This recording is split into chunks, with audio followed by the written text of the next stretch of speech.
A lesson from nature. Early in the morning, the sky turned golden, and birds began to sing sweet songs. In a small village surrounded by green hills and wide fields, a boy named Max woke up. He stretched his arms and smiled. Max loved nature.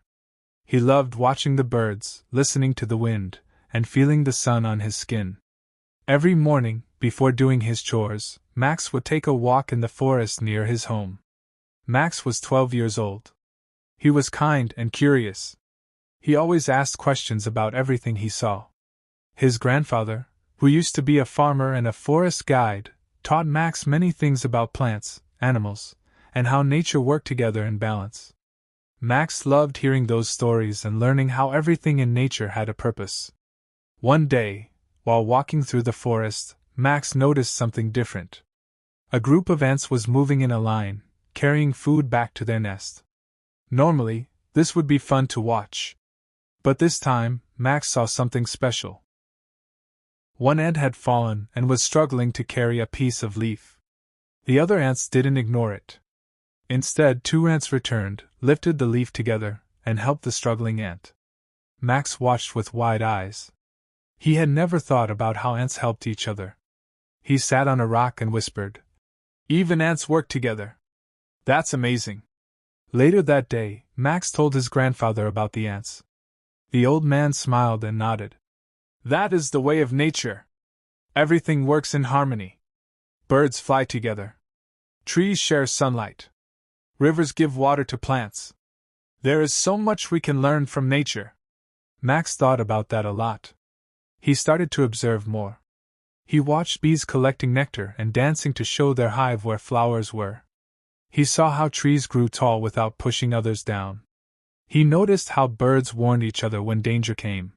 He saw how rivers bent around rocks without breaking them, teaching him that even strong things can be gentle. But while Max learned from nature, something else was happening in the village.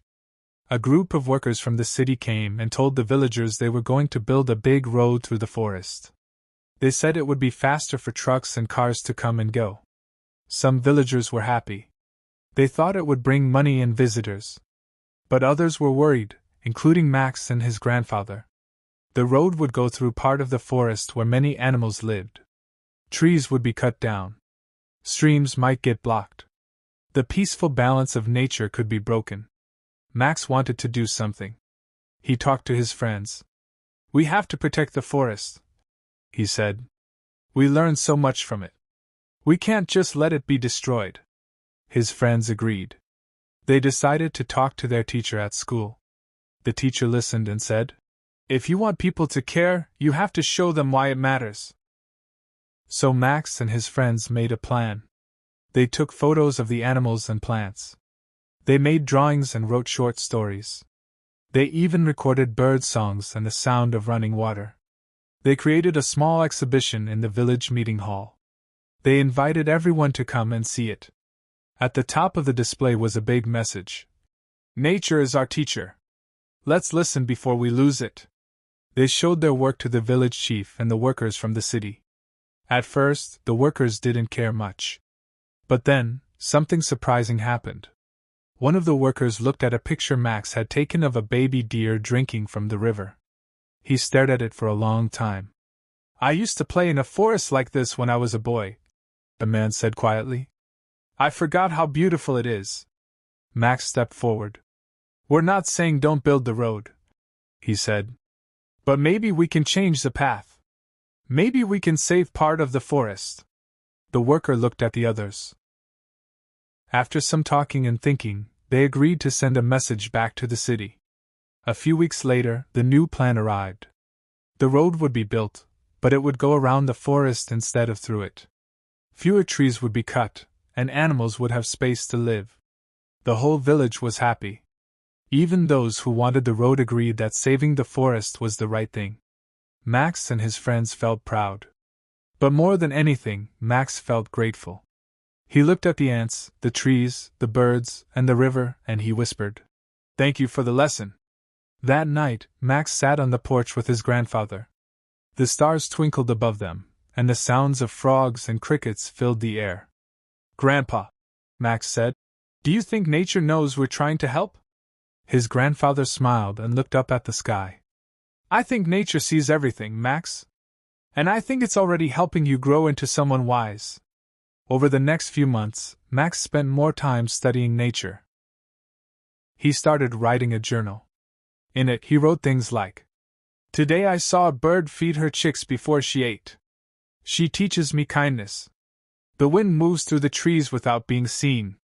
It teaches me to be gentle but strong. A tree stands still in the storm. It teaches me to be calm when life is hard." His journal grew thick with lessons.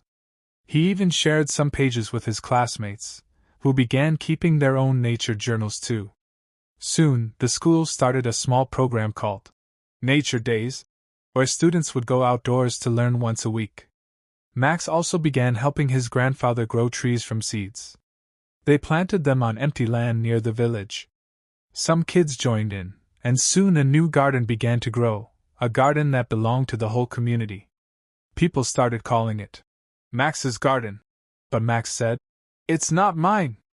It belongs to everyone, and to nature." Years passed. Max grew up and became a teacher, just like the one who had helped him when he was a boy. He still walked in the forest every morning. He still carried the same curiosity, and he still told the story of the ants and how one simple moment opened his eyes to the wisdom all around him. Max taught children that the earth was more than soil and trees. It was a living book filled with knowledge, waiting for someone to read it. And every time he saw a child stop to listen to a bird or watch a butterfly, he smiled. Because he knew, deep in his heart, that the lesson from nature would live on.